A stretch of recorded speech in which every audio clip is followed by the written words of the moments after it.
anyone with a functioning prefrontal cortex, eyes and ears knows that that's a lie. Media is going to push it anyways. The price of oil has been rising since the day he was elected because of his policies. And then, to be fair, this happened with Europe. So you have increased demand coming from Europe. You have inflationary government spending has pushed the price up of oil. So that helped drive up the cost.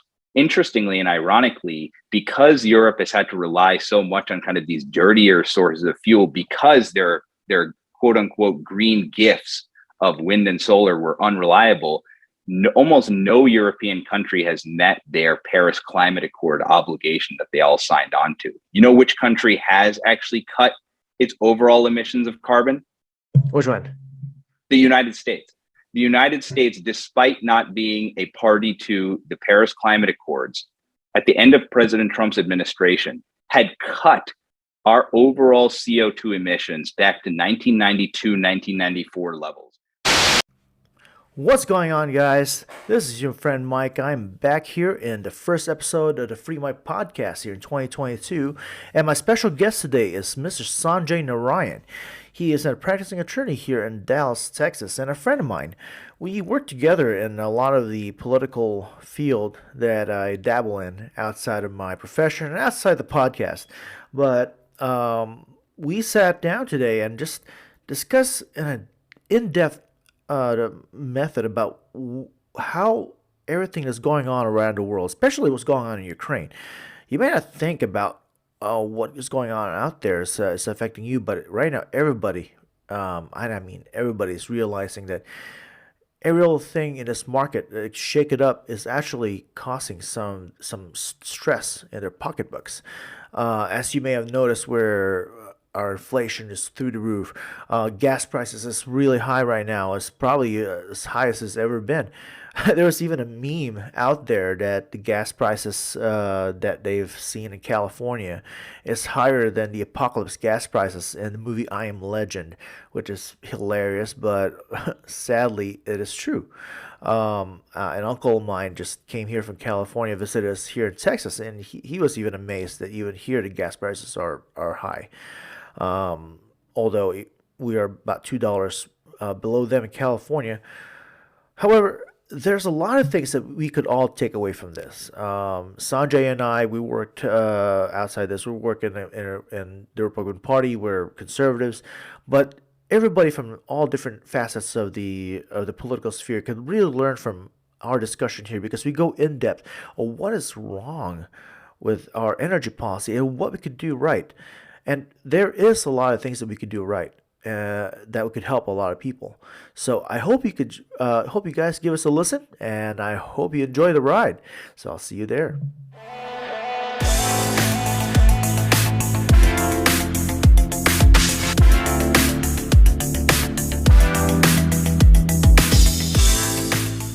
And here we go. All right. Today we are joined by Sanjay Narayan. Sanjay is a friend of mine. We work together in politics. We've known each other for about 4 years now, Sanjay. I think that's right. Yeah. It's been that since long, yeah. We started out in the Texas Asian Republican Assembly. He is are you a partner at Wilson? What was that? I'm an attorney there. You're an attorney, yeah. So, introduce yourself to the audience. Sure. So as you mentioned, my name is Sanjay Narayan. I'm a practicing attorney here in Dallas. Grew up in Plano. Went to Duke for undergrad. Went to Penn for law school. Interned for Senator Cornyn on the Hill in 2008, and then while in New York, worked on Governor Christie's finance and policy teams during the 2016 primary. And then moved back here to Dallas at the beginning of 2017, have been involved politically. And then in 2019, Governor Abbott appointed me to the Texas Radiation Advisory Board.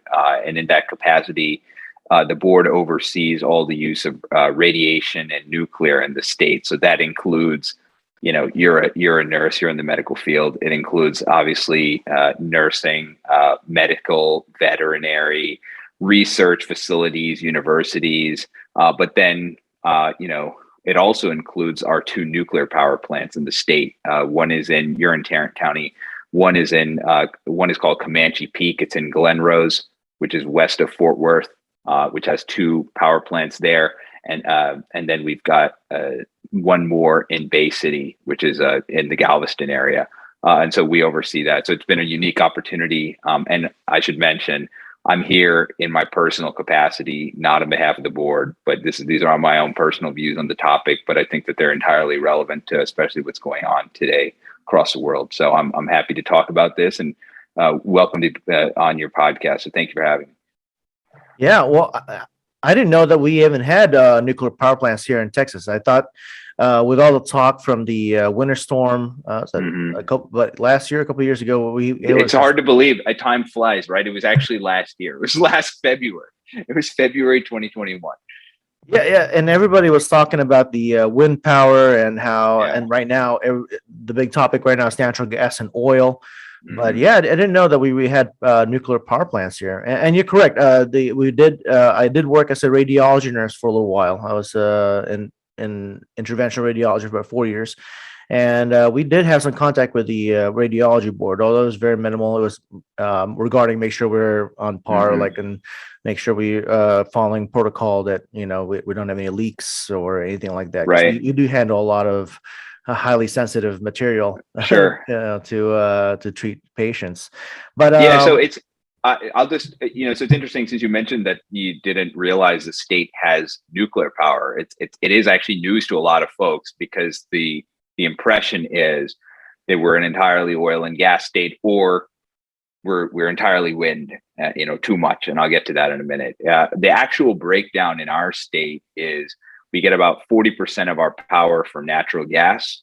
That's the number one source. In fact, Texas is has about a quarter of the nation's reserves of natural gas. The second largest source of power in the state is wind. We are actually the largest wind producer in the country, and there are pros and cons to that, pretty significant cons, but it averages to be about 25% of power. What's interesting about that is during the summer months, when, especially, you've obviously anyone who's driven in West Texas has seen like acreage of wind turbines there. On the prairie in the summertime, the wind picks up. And so wind power can actually push towards 35 or 40% of the total generation of the grid in the summer.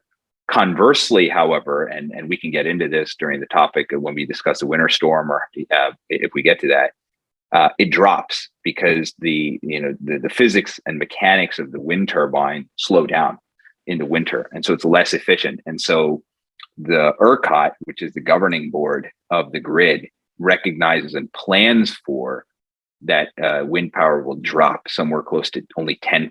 So you can see how variable and unreliable wind is, which is kind of a predicate to much of the discussion that we'll have.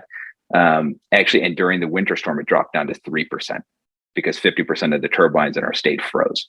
So that's just to show you what lunacy relying on wind. I'm not against wind. It's fine to have it, but it should be in addition to, not as part of your base load. The third largest source of power in the state is coal.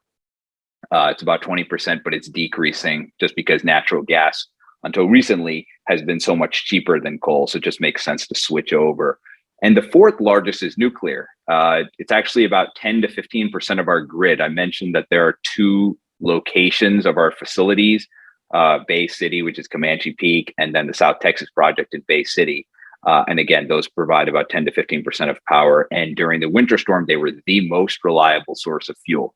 Which is important to know. That's interesting. How old are these reactors, if you don't mind me asking? Yeah, so just to round out the circle, the fifth largest source of power in the state is solar. It's less than 3. You asked a very good question, which is, how old are our nuclear power plants? It is important to note that in the United States, there have the federal authorities, which are FERC, Federal Energy Regulatory Commission, and the NRC, they're under Nuclear Regulatory Commission, have not allowed the construction of a new nuclear facility since the 1970s. That means every existing facility in the country is relying on 1970s era technology. They have allowed in 2013 expansion of existing facilities. So that is not a new location that's building another plant or a cooling tower at one of your existing facilities, just to give you a sense. And you ask an excellent question. And the two power plants in our state were both developed and constructed in the 1970s. Their commissions have been extended, so they will be in operation until 2030 in the 2030s and 2040s. When, unless new approvals come down, they'll either have to shutter or they'll have to ask for additional lengthening of their commission. Hopefully, in the interim, we'll get approval to build more nuclear power plants. Because one thing I want to impress is like how important and reliable nuclear power is, and how safe it is, and how little harm it actually can be, despite kind of the fears about it, and just how necessary it is. In addition to natural gas, that nuclear is critically important to maintain energy security and independence for not only for our state but for our country. Yeah, people don't realize this. If it was built back in the early 70s, it's almost 50 years since we last Right. built anything. And I can imagine the technology now to keep these plants safe is much further. I mean, looking at the period between 1920s to the 1960s alone, all that the progress of making more efficient energy machines was incredible. I imagine now with nuclear is the same. Oh yeah, And within the last 2 years, we've had private companies send people into space. Elon Musk has developed this type of technology. It's in the 2020s. The technology for developing nuclear power has grown by leaps and bounds, and other countries are doing it. It's not as if the technology has remained stagnant across the globe, and so we're no better or worse off. Other countries are continuing to push forward with this. There's China has become the largest polluter in the world, on the same track as they're proposing to build 40 new coal-fired power plants in the next 20 years, which, by the way, the amount of carbon dioxide that'll be emitted by those 40 coal-fired power plants will more than make up for whatever cuts in emissions that AOC and her squad want the United States to reduce our standard of living by. China will make up that pollution in 3 days. They're going to build they are proposing to build 150 new nuclear power plants over the next 2 to 3 decades. So the technology exists, and there are things called even small modular reactors, which use up a fraction of the total land that nuclear power plants do today. So the technology has grown by leaps and bounds like anything else. So we should be deploying that widely. And it's unfortunate that we haven't yet. so, what is it that's stopping this from happening? I can't imagine we don't have the capital to pull together from the private sector and be able to lobby the government. Hey, you know what? We have a group of people that want to make an efficient nuclear power plant. Why has it in 50 years this happened? What is stopping this? Is it just politics? Is it just the bureaucracy or combination or what? It's all of the above.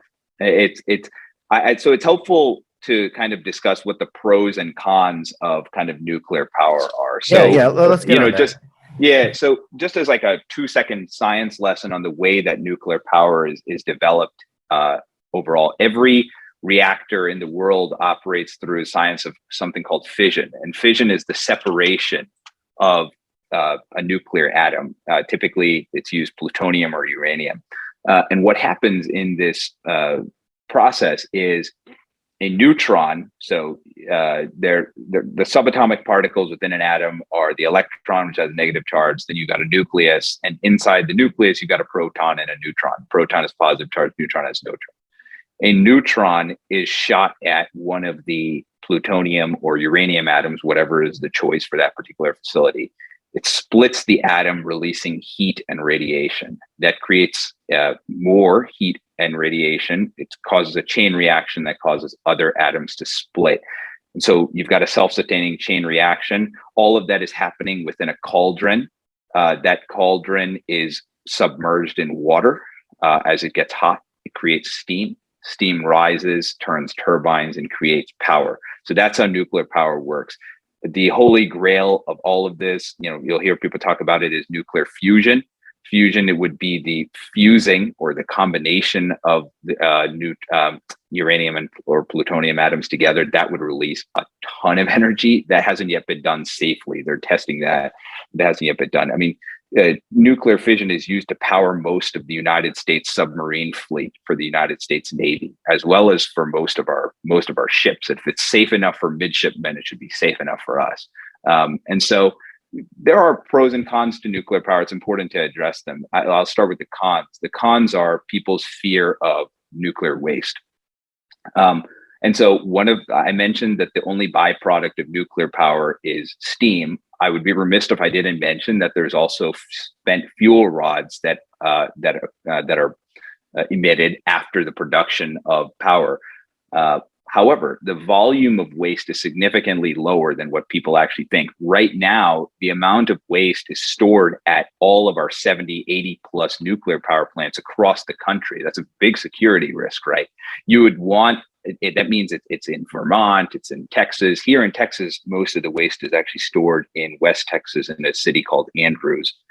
It's actually located close to the Permian Basin, which isn't totally ideal, but they're within safe bunkers. The amount of waste that's actually exists in the United States right now for all of our nuclear power plants combined is 85,000 tons. About 2,000 tons a year is added to that. To help picture that visually, the amount of waste in the country would fit in a single football field, 10 yards high. That's for all the existing waste in the country. So it's not, when you compare it to the amount of energy that's produced relative to the amount of waste, it's actually not that much. It can be handled. Second kind of fear is the fear of radiation. And this is completely understandable, especially, people hear about 3 Mile Island in the 1980s.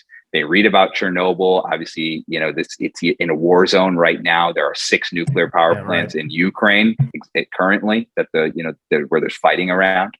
And then the Fukushima reactor in Japan. Important to note about all those 3 kind of the most recent kind of nuclear meltdowns, all of them were either due to human omission or due to, an act of God. In the case of the Fukushima reactor, the reactor didn't melt down on its own. It melted down because it was flooded by a 100-year tsunami. And so there's a concern about radiation. What people don't actually think about is, I guess, a popular misconception is that millions of people were flooded with radiation poisoning following Chernobyl or after Fukushima. And in no way is this to minimize the amount of ecological or environmental devastation that occurred. It did. It destroyed habitats that are still only now recovering. But the actual number of people who got radiation poisoning from Chernobyl, for instance, is 136 emergency workers, of whom 28 died. Rest in peace to all of them. They're brave souls for going in and helping to fix the problem. But it wasn't the hundreds of thousands of people that you might hear kind of misinformed on this topic. And then the third kind of negative cost of nuclear power is something that you mentioned, which is due to the high regulations that surround nuclear power, the concerns about safety and people's understandable fear about radiation and the amount of waste, it is prohibitively expensive to build a nuclear power plant. Not the amount of capital investment does exist. There are people who want to fund it. It's just a lot of money. It's a lot of regulatory red tape that has to be crossed in order to get to your permit process. And so it kind of results in a production of energy, which has a very high upfront cost, but a very low marginal cost. So what do I mean by that? It means it's very expensive to create the power plant, to get the materials necessary and to start the chain reaction. But then once you've started the chain reaction, the energy is next to costless, right? So compare that to a hydraulic fracturing well. A hydraulic fracturing well can cost 5 to 6 figures. That's not cheap, but you have a relatively low upfront cost relative to a kind of higher marginal cost of maintaining the source of energy because it's highly price dependent. If the cost of oil today is $170, which it is, thanks to Joe Biden and thanks to what's going on, then, more people are going to flood the market and they're going to start drilling. If the cost is $30 a barrel, then it's uneconomical to produce the additional barrels. It's highly variable.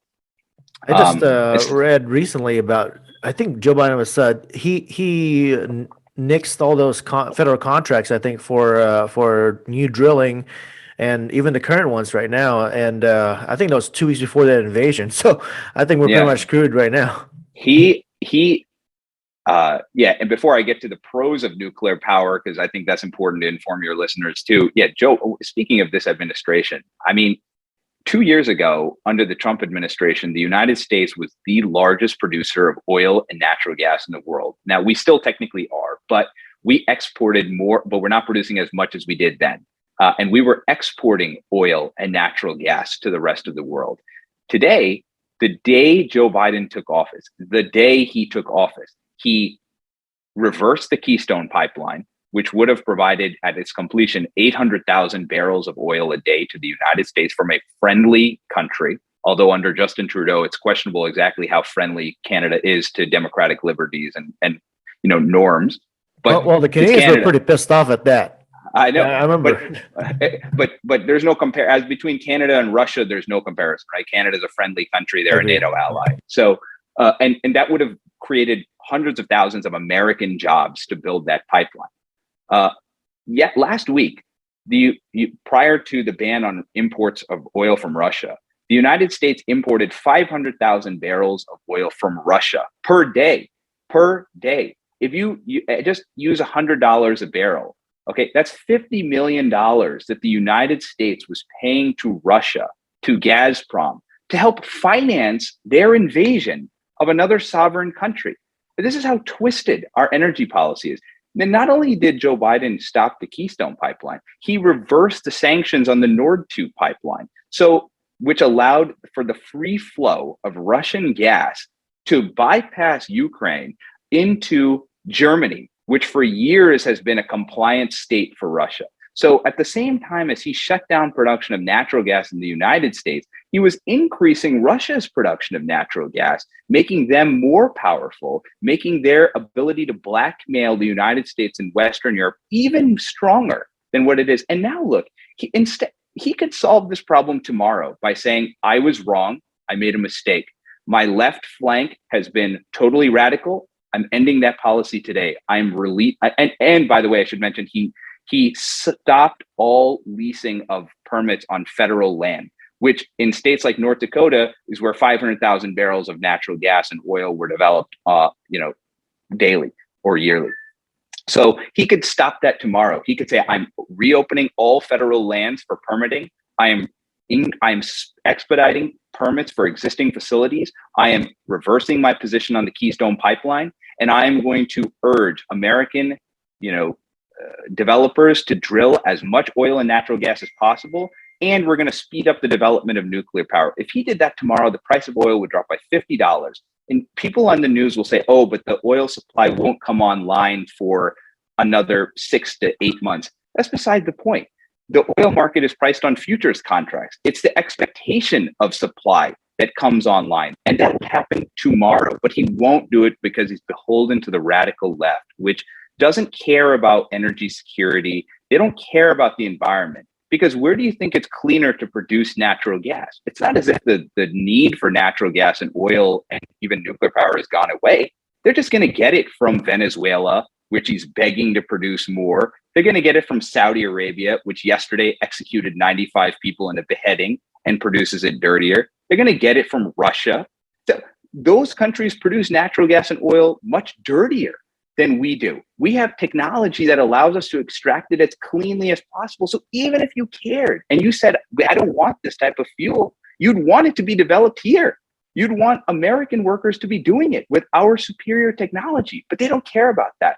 They have an almost religious messianic devotion to the idea that wind and solar, these weather, and I want conservatives and just average folks, period, to start calling these fuels for what they are.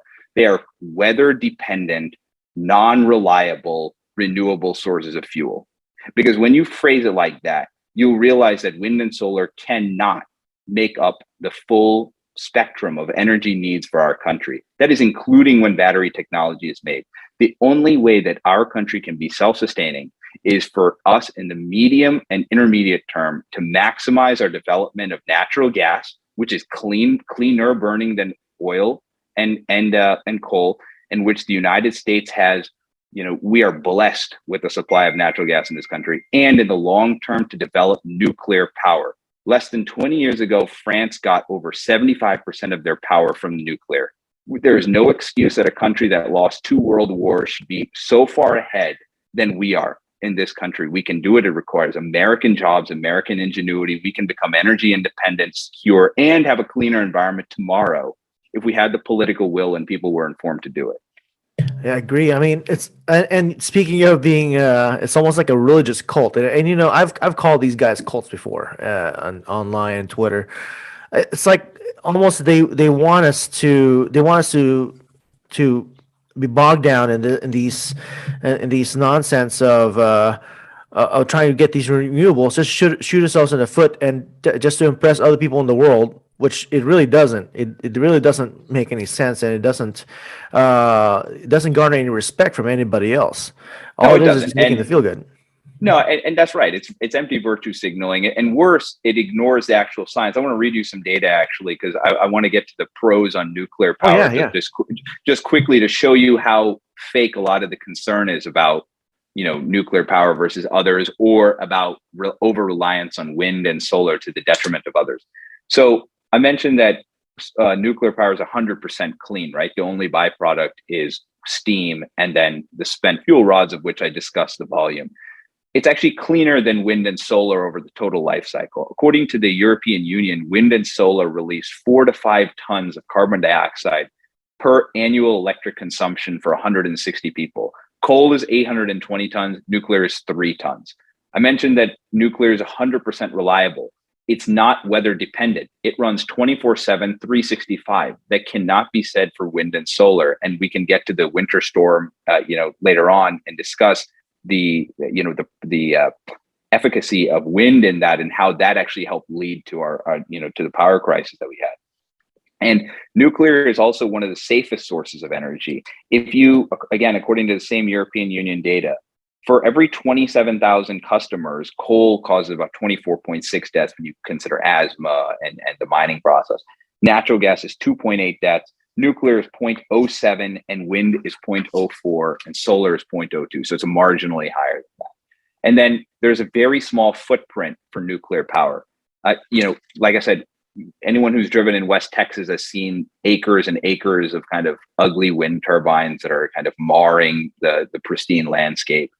Folks have seen solar panels, which are very hot and reflective, placed all over like entire mountainsides that render that entire area inaccessible, not only for human recreation, but also for animals to go through. And so, according to the Sierra Club, this is not Wall Street Journal, Fox News data. Millions of migratory birds and animals every year are killed by the propelling wind turbines, as well as by the hot reflective solar panels. A lot of birds actually fly into them. That's not to say we shouldn't use them. It's to say be realistic about what the costs are. But if you look at the amount of footprint compared to a nuclear power plant, in order to create the exact same amount of energy from one nuclear power plant, you would require 75 square miles of solar panels, just to give you a sense of like the amount of energy that can be created from such a small place. And so, yeah, it is bizarre, because if you cared about 2 objectives, or even if you just cared about one objective, if you cared about American workers, okay, you'd be pro-nuclear. And then if you cared about being pro-environment and wanting to be as clean as possible in a sustainable way, you'd be pro-nuclear power. So it's telling that a lot of the environmental lobby, even today, is still against nuclear power. And it's beyond, it cannot be explained other than kind of a cultish devotion to wind and solar at the expense of everything else. And, as the world develops, as we develop and use more electric vehicles, we're going to need a sustainable power grid. And right now, the majority of our grid is not the plurality of our grid is powered by natural gas, but we still get a good component of it from wind, and that's fundamentally unreliable. So if we want to increase the reliability and overall the conditions for the development and adaptation for the use of electric vehicles, which I'm all in support of, and battery recharging technology, which is all necessary, we need a stable grid. And the only way to have a stable grid is, like I said, natural gas, which is scalable. When when more power is needed, you burn more natural gas. When the problem is with wind and solar, if you need more power, you can't just huff and puff on a wind turbine and blow it faster. You can't like get out your flashlight and shine it on a solar panel. It's not going to work. If it's cloudy or it's not windy, you don't get power. So, but nuclear solves that. Natural gas solves that. So we need to be focused on a reliable power grid. That'll make us energy independent and be able to wean off our dependence and not be spending, $50 million a day sending it to countries that hate us, or having solar panels developed in countries like China, which develops 90% of our solar panels, or building these, 90 foot long wind turbines that at the end of their useful life have to go into the trash bin, and cause a huge volume of their own waste. We should be focused on safe, clean, reliable power for the domestic and energy and economic security of our country. And, I'm a strong proponent of natural gas and nuclear as being really the only way scientifically and economically to do it. Yeah, I find it fascinating. I don't know if you've been to Albuquerque, New Mexico. I have actually. Yeah, there's a museum there. It's the Museum of Nuclear Science. Yeah, Los Alamos is just south of that. Yeah. Yeah. So I was there, I would say in December, and I passed by it, and it was so fascinating when you walk in there, and in the 50s and 60s, they would tell you that all the scientists are saying that the future is nuclear power, nuclear fission is the cleanest, is the best. And then suddenly, right as they reached the 70s, it just all dropped off. And I don't see much development, anything after that. And, no, and we haven't. And, it really is unfortunately, to politics. The left has, since kind of the environmental revolution in the 1960s and 70s, has really, and it's just gotten worse now, has really been focused on like couple main topics. One is the elimination of carbon-based fuels to the detriment of everything else. There's the total focus on reducing oil and gas and fossil fuels for people to use. It's been focused on eliminating nuclear. They have seized on the collective imagination of people, entirely reasonably, on the idea of nuclear radiation, the volume of waste, is it safe, and not actually answering the questions. And the problem is, for too long, folks like you and me and folks just generally, we've never had a response to that, right?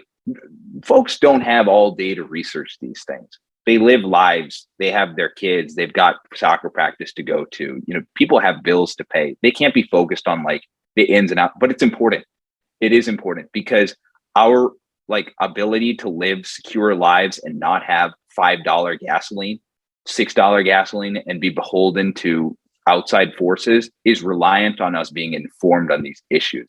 And for years, when people would say nuclear is unsafe, that would end the inquiry, the conversation would die because there was no response to that. So my hope is that by talking to you and your listeners, we'll come away with facts to be able to respond to these, because we have to combat them, because it's not just, these aren't theoretical concerns anymore. They're real life concerns that have huge impacts on our daily life.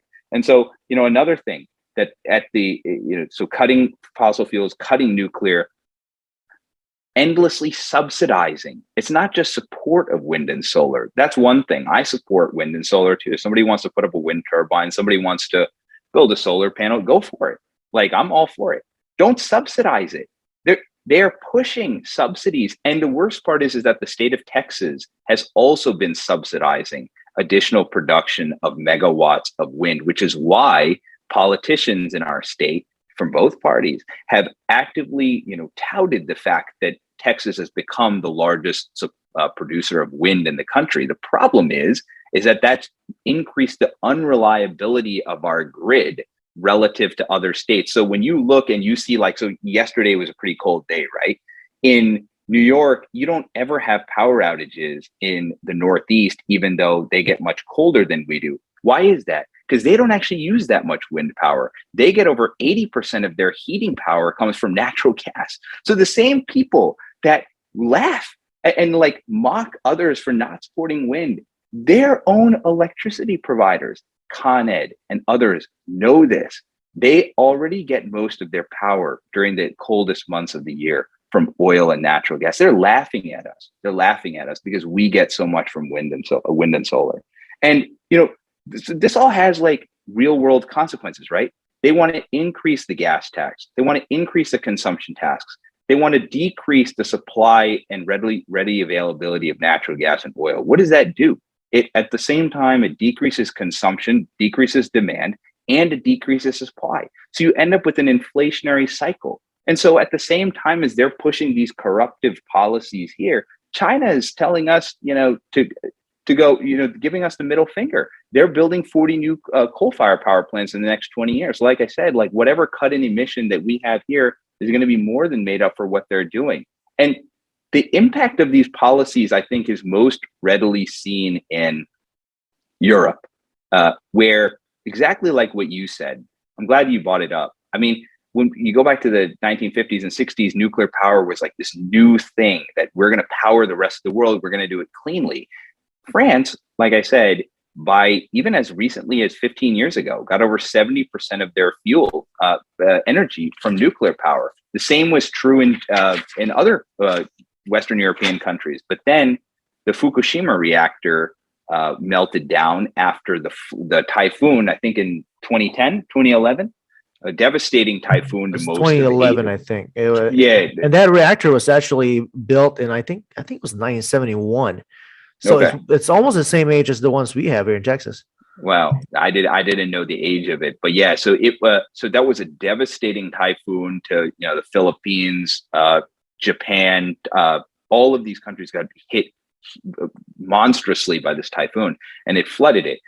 The environmental left seized on that and got countries to start shuttering their nuclear power plants.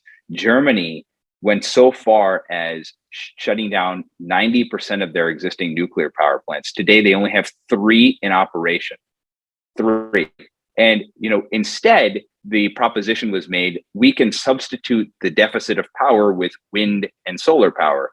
Of course, that's not possible. What is kind of ironically, what's happened is they've had to rely more on dirtier sources of fuel like coal and gas from Russia and from other places that are, not friendly countries to supply the power. So actually last year, in the summer of 2021, due to whatever weather conditions and weather patterns existed over Northern Europe, there was a deficit of wind and sunlight over the North Sea and most of continental Northern Europe. And the North Sea is between Norway and United Kingdom.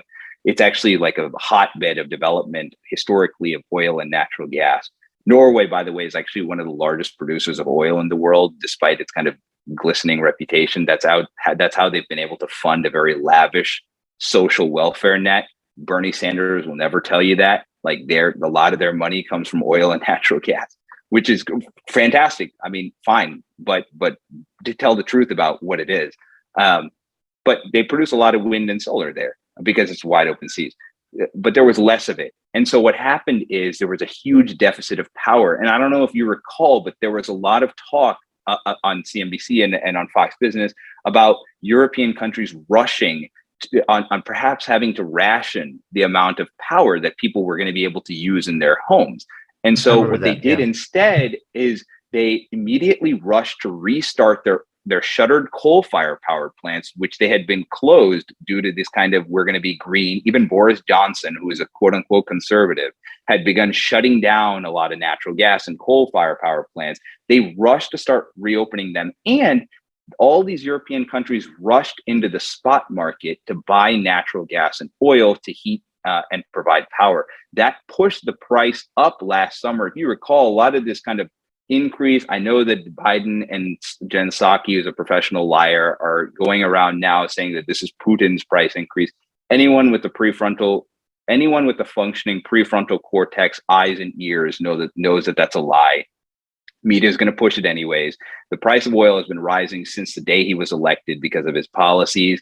And then, to be fair, this happened with Europe. So you have increased demand coming from Europe. You have inflationary government spending has pushed the price up of oil. So that helped drive up the cost. Interestingly and ironically, because Europe has had to rely so much on kind of these dirtier sources of fuel, because they're quote unquote green gifts of wind and solar were unreliable, almost no European country has met their Paris Climate Accord obligation that they all signed on to. You know which country has actually cut its overall emissions of carbon? Which one? The United States. The United States, despite not being a party to the Paris Climate Accords, at the end of President Trump's administration, had cut our overall CO2 emissions back to 1992, 1994 levels. We are the only one of the few industrialized countries in the world of any size that can make that representation. So while all these countries, while Greta Thunberg and John Kerry fly around in their private jets to, Glasgow and Davos to go lecture and hector Americans about how horrible we are, about how terrible our country is, the United States stands alone as having actually not only increased our standard of living here, but cut our overall emissions of carbon dioxide back at this point, 30 years level. We're the only country to do it. Why? Because we've, in part, we've maintained our existing supply of nuclear power, which is about 20% of the total production in the country. But more importantly, has been the development of hydraulic fracturing and the development of cleaner burning natural gas across the country. It is truly one of the most remarkable scientific achievements and engineering accomplishments, probably of the last 15 to 20 years. And it's one that almost nobody knows about. And the problem, I hope we can see that again. Those years in a Trump admin were phenomenal. And I remember listening to Greta Thunberg, and now even the current chief of staff in the White House. They were saying that we should increase, we should do more to increase the price of gas, and bring it back to what you were saying about $5, $6 gas. The economic impact on the everyday lives, especially with people living who are to drive to work, like single mothers who have to spend a lot on their kids. It's going to cut a lot in their pockets.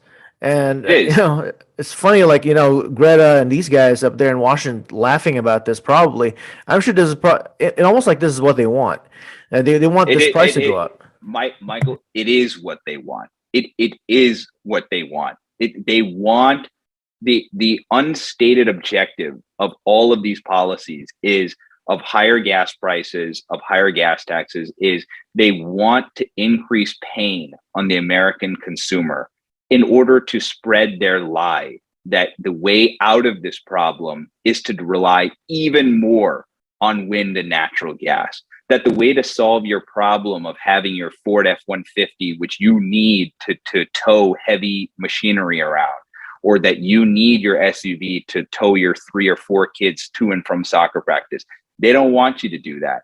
They want you to feel the pain so that way you will blame yourself and you will blame the existing policies of conservatives and Republicans and saying you helped create the problem. And the problem is that the solution that they want instead of that is to increase reliance on wind and solar. So these are the same people that, and I'll just jump into this because this is a useful segue. Last winter, February 2021, we have the great winter storm in Texas, right? We have sub-freezing temperatures, but we have 2 inches of snow. 2 inches of snow. Michael, you and I used to live, I think you used to live in New York, right? For a period of time. I lived in New York in Yonkers over the winter. Yeah, and my wife and I, we lived in Manhattan for a number of years.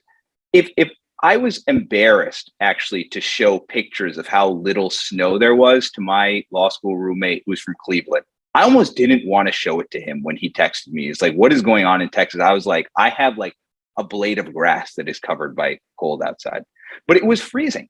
And 2 inches of snow brought this state, which we pride ourselves, we have a reputation as being this energy independent state, oil and natural gas. We have plentiful energy. We're free market.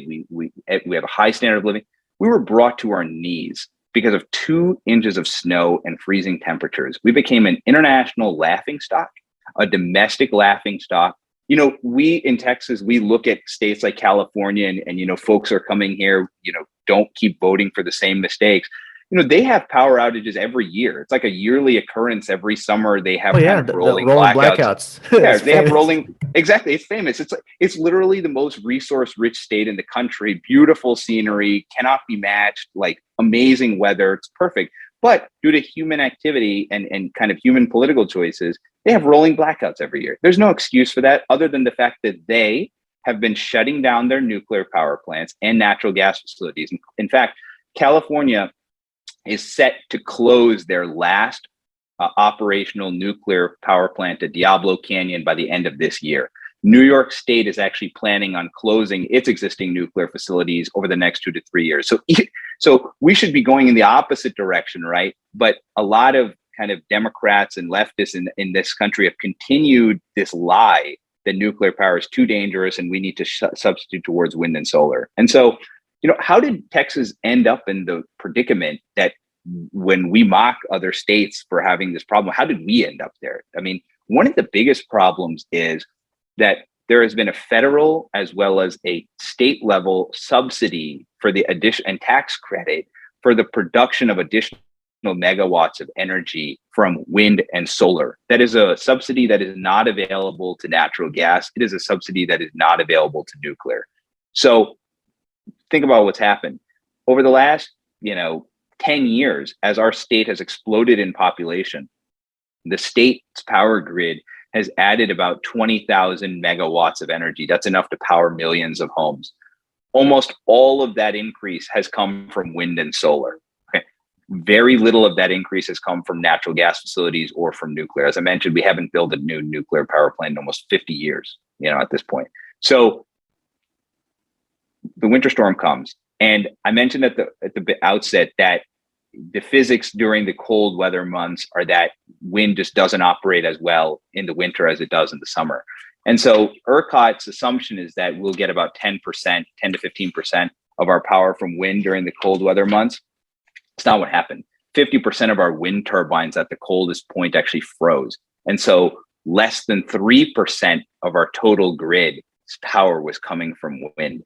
And so what did we have to do? We had to increase, the production of other sources of fuel. If you listen to the retelling by the media of what happened, New York Times is a classic example of this. Texas Tribune did it also. Dallas Morning News, others. They put out articles that, Texas is so reliant on natural gas. Look at this. The amount of megawatts of natural gas actually lost more power than wind. That's a convenient misreading of statistics. As a true statement, it's true. As a factual statement, it's true.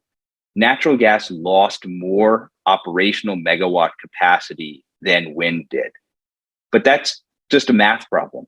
It's the same as saying 10% of 100, 10 is larger than 50% of 10, which is 5.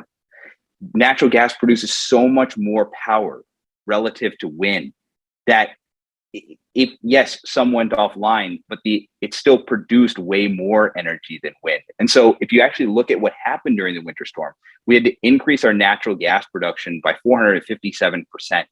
Oil, same thing, close to 100%. And nuclear power remained near the same. One of the problems is why some of the natural gas power plants actually went offline is, yes, some of the fuel pipelines froze. Some of the operational capacity froze. And that's something that the Texas legislature has dealt with in part by kind of weatherization, but it's still not sufficient. They need to do more. And so let's talk about nuclear, which I mentioned at the beginning. We have 4 reactors at the 2 power plants. One of the reactors at the Bay City facility actually shut down. It detected a drop in the core temperature at the facility, and it went into a self-protection mode, which should demonstrate to everyone how safe these facilities are.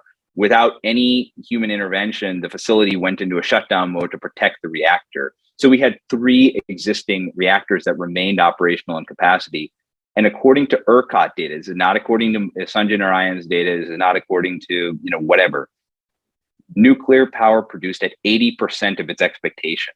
So you would have thought it was 75%, right? 3 out of 4. It actually produced 80% of expectation. It was the most reliable source of fuel in the state of Texas. If we 4 reactors becoming 3 provide 10% of our grid. If we had 20, we would provide over 50% of the power in the state. We would have 80% reliability, even under a 200-year freeze. Those are the types of policies that we need in this state to develop energy security and independence. And so, when you hear folks say we need to rely more on wind and gas, no, we don't. We don't need to rely more on, wind and solar. We don't need to rely more on wind and solar. If you want to add wind and solar as an additive to your existing baseload capacity, and when I say baseload, I mean what you count on to operate 100% of the time, or as close to 100% of the time. You want that to be weather independent, reliable, scalable sources of fuel. That is natural gas, that is coal, that is oil, that is nuclear.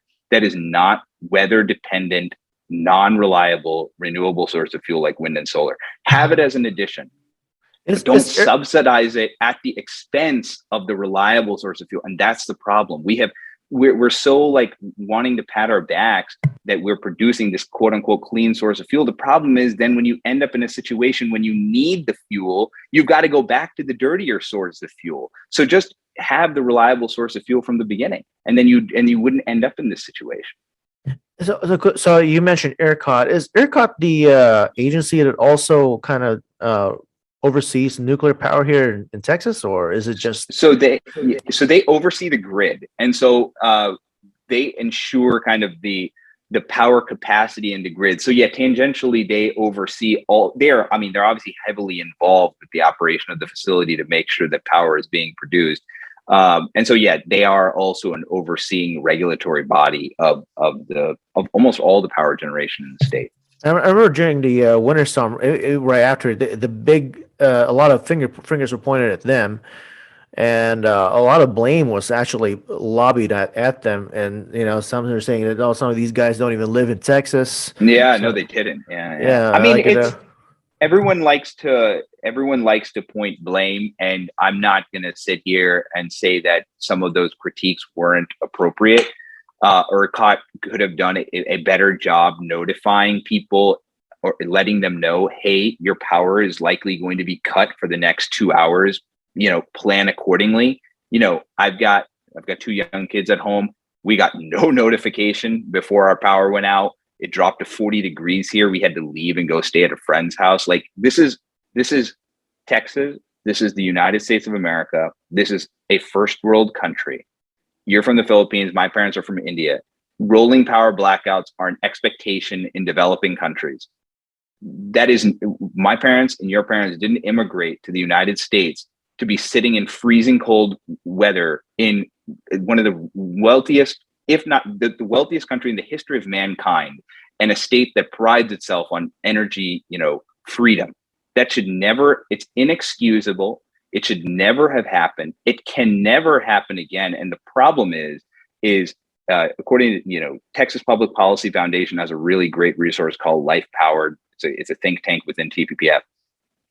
Folks who study this issue, the amount of demand for electricity actually is lower in the winter than it is in the summer. And so for years, people who've been studying this always knew at some point it was a high likelihood that Texas would end up in a situation where demand for power would exceed the supply and we'd have to go to rolling blackouts. But the expectation was always that it would happen during the summer, not during the winter. We got lucky last year, actually. We had a relatively mild summer. I tell my wife that, she's from New Jersey. She doesn't believe me. I'm like 90 degrees is like perfect weather. Like you're not going to beat it. But like we missed out on a couple. We didn't get any triple, to my recollection. I don't think we really had like 100, 105, 110 degree. Yeah, it was actually a cooler summer than normal. Right. Yeah. And so if we had gotten like a typical or like an extraordinary Texas summer, we would have, that's when you're going to feel it, when the power is going to be stressed. And so we've got to make sure that and so like for our state, we should stop subsidizing wind and solar at the expense of others. We need to immediately do as much as we can to help facilitate the development of natural gas and oil in the state. We need to do the same for nuclear power. And we need to, continue the weatherization of the grid to make sure that it's reliable, because it's inexcusable that it happened here.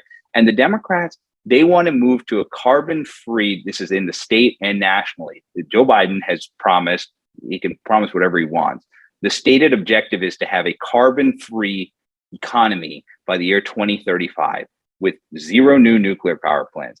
You can read the tea leaves. What they want is to build wind and solar everywhere. And so what we had, for a couple weeks here in Texas and, insufferable conditions, that's going to be a nationwide problem unless we are able to combat the lies and misinformation to stop. Well, we just had an election recently in Texas for the primaries. Granted, it's not the general election yet, but where do you see all this is going to? Like how like our energy policy in Texas, how is that going to be affected in the next couple of years, especially as we head into 2024?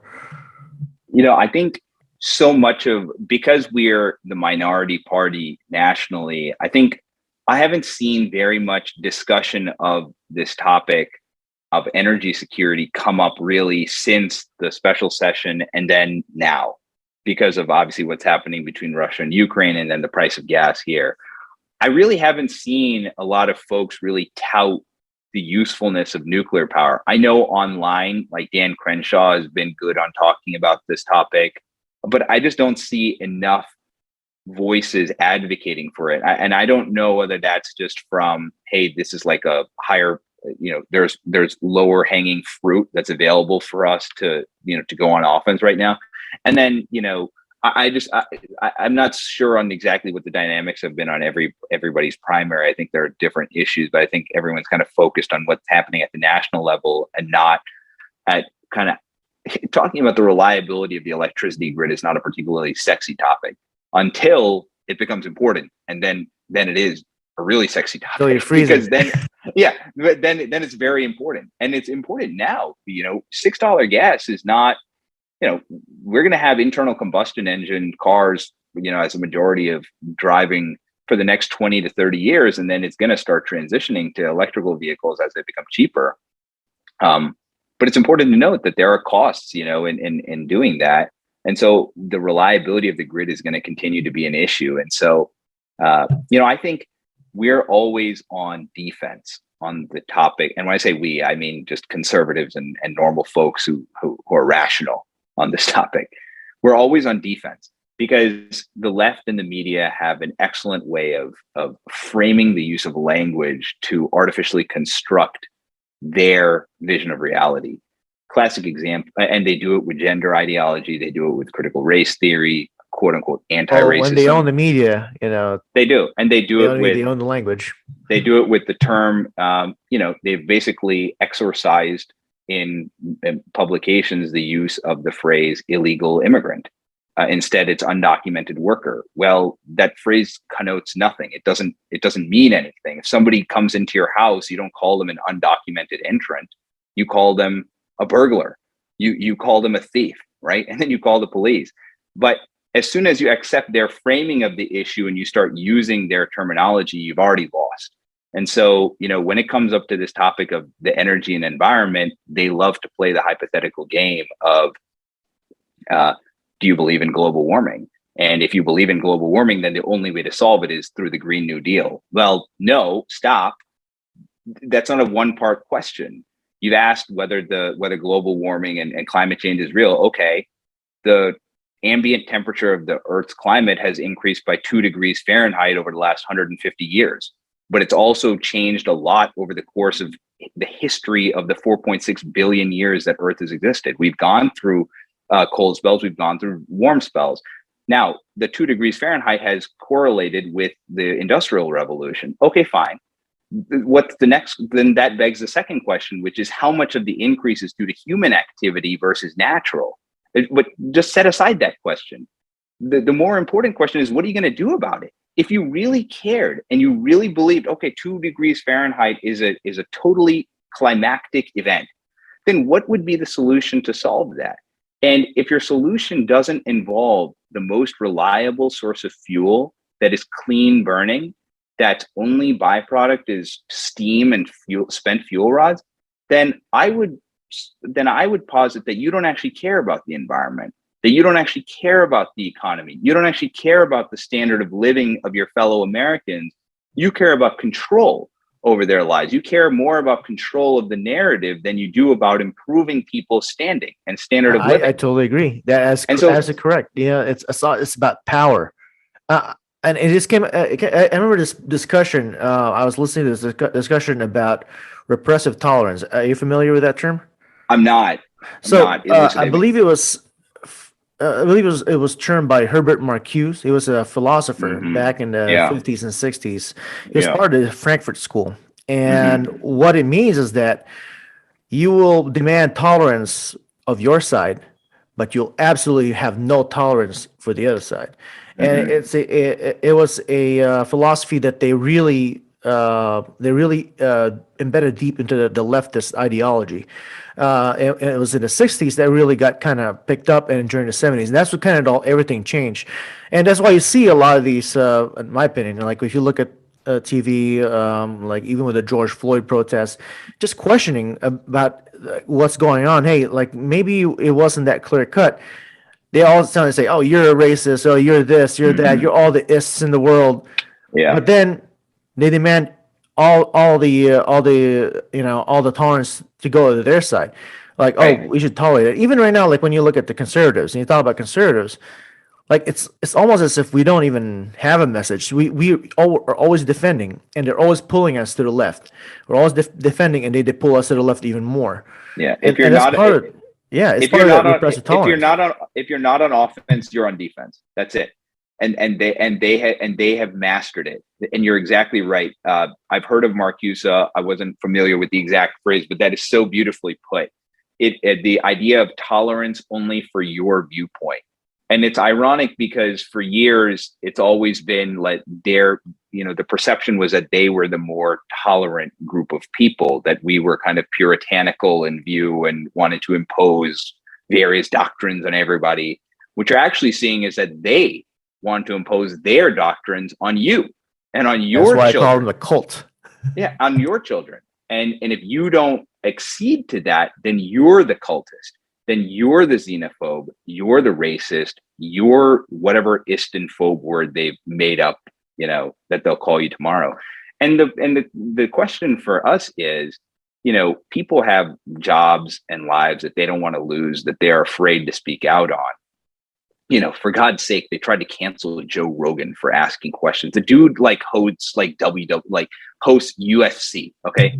And he hosts a show that Joe Rogan's my hero, man. Joe Rogan, I like Joe Rogan. I like him. And he hosts a podcast that's enormously influential that 11 million people listen to. And that's why they wanted to cancel him.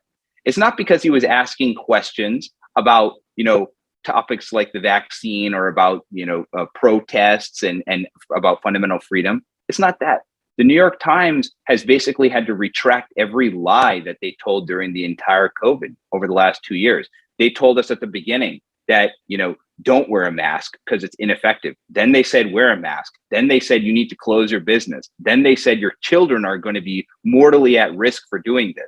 Now, all the lies are starting to come back. Now it's masks, quote unquote, according to Leanna Wen, who is CNN's resident abortion doctor, former head of Planned Parenthood, that cloth masks are a facial decoration. Now it's coming out that children have been enormously repressed by not being able to attend in-person education, and that wearing a facial covering has harmed their ability to develop sociologically, emotionally, mentally, and physically, which millions of years of human civilization should have already told you that. And it ignored the data that children were the least at risk from this virus of any other group. So but yet if you said all this a year and a half ago, you would have been banned from Facebook, you would have been banned from Twitter, you would have had your Instagram pulled down, you would have had your YouTube videos demonetized. And so by controlling the message, some physicians had been investigated by their boards. These are not science. These are, I like Ben Shapiro uses the phrase, the science trademark. That's not science. It's their vision of science. Science is not what Dr. Fauci makes up tomorrow. Science is what is developed, the factual inquiry that is There's developed a lot of over pissed off time. healthcare workers on Fauci. That'd be another. That's developed over time. Like science means listening to Dr. Jay Bhattacharya and Scott Atlas and Martin Kulldorff and all these, Vinay Prasad and like one person doesn't determine that. That's what got Galileo in trouble. The Pope said, that the sun revolves around the earth. He said, or was it Copernicus or Galileo said, no, it was the other way around. And he was called a heretic. That's not science. Science isn't what one person dictates. Science is listening to the facts and the data and making a rational cost-benefit analysis of what the best course of action is to do. And so if you care about the environment, if you care about, economic stability and growth, you care about geopolitical tensions being reduced and having America be less involved in countries that most 95% of Americans can't point out on a map, which through no fault of their own, they don't need to, they have no relevance to it, then energy independence is a requirement. And the only way to get it is in the intermediate and medium term to maximize our production of natural gas and over the long term, develop more nuclear power. And it's a simple choice. It requires political will and an informed citizenry. And just as what you're talking about, it requires people having a backbone to ask questions and to push back and be unafraid, because there are more of us than there are of them. They control the organs of information and I would call misinformation. They will try to shut you down if you ask questions about what the proper solution to global climate change is. They will try to shut you down if you even ask that question. It doesn't matter. There are more of us than there are of them. We can prove it at the ballot box, but we've got to push our own politicians, folks running for office, whether it's you, me, anybody else. We've got to be invested in these issues because energy security is economic security. Those two issues are not separated. Sarah Palin had it right, when she said drill, drill, drill, baby, drill. Like that's part of it. We've got to keep it, but it's not just that. It's all of the above. We got to be all in to make sure that we don't have to rely on other countries for our security and we can create good paying American jobs here. That's what I care about. I know that's what like a lot of people care about. And I hope that we just, folks get the information to be informed on this topic and stop, bleeding the misinformation on it because it's too important. There's too much at stake. Well, Sanjay, this is a really fun discussion. I actually would like to have you back sometime. I would welcome that. Sure. Yeah. So in closing, let us know. Get me on, and then get me on Joe, and then both of us can go on Joe's podcast. We would love that. Hey, so where can folks find you, follow your work, and what can they do to start off like advocating for these things that you're talking about? Sure. So I'm pretty active on Twitter. It's at Sanjay Narayan, SanjayNarayan. Same thing on Instagram, Facebook. How people can get involved, just connect, just talk to your friends, get them to listen to this podcast, look at, follow folks like Mikey Schellenberger on Twitter and other places, folks who are like studying this issue and are concerned about it. And then when you hear your friends in your circle say, hey, Green New Deal sounds like a really cool idea, let them know, hey, stopping cows from farting isn't going to solve climate change. But then, oh, by the way, here is my alternative to that. Because we're really good at pointing out the other side's hypocrisy. It's like a nice fun and game for us. It's cool. It's entertaining. But if that's the end of the discussion, the other side's going to be left still holding the bag, with their policy and with the vacuum with their solutions. Side. With their solution, that's right. So end the statement with, oh, and by the way, here's what would work. And when you see articles in the New York Times or Texas Tribune saying the reason we had a winter storm, power outage was because we used too much natural gas and we didn't use enough wind and solar, call out the lies. If your friend starts spouting out that article, tell them, no, that's not what happened. This is what happened. So like be engaged on the topic. This is like a topic, an area where too long we're like scared to talk about it, because a lot of folks, like, oh, it's global climate change, either with, whatever. It's too important. The facts are on our side. The policy is on our side. Just be informed and be engaged. All right, Sanjay, thank you very much. Well, thank you, Michael. Love to do it again sometime. Yeah. Take care. Bye.